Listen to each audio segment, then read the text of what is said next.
working at a coal fire, you use a few different tools just to maintain the fire.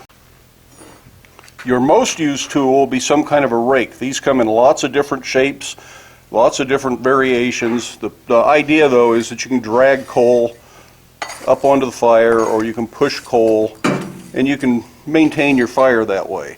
And if you've got big hunks of coke that have formed, you can use this to break coke up. And we'll talk about making that. But sometimes you need to shovel things out of the fire, or shovel more coal in. Stuff's getting out of hand and you just want to move it around. And a little shovel comes in handy. For chasing clinker, I like just a long skinny poker that I can get down there and I can feel the clinker. Now when I do that, I then often also use the shovel to pick up the clinker and get it out of the fire.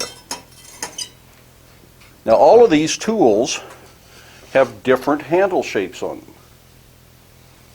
I know by a quick glance what my rake is, what my shovel is, what the straight poker is, and what my flux spoon, if I'm forge welding and putting on flux, looks like.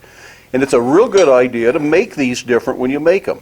One, it gives you a chance to experiment with different handle ideas that you might want to use for other projects, but I can not only look and see what tool, even if I don't see this side because I got a bunch of junk piled up there, just looking at the handles I can see, but I can also feel. I know what these feel like because I use these so often. I know which tool I have in my hand without ever having to look.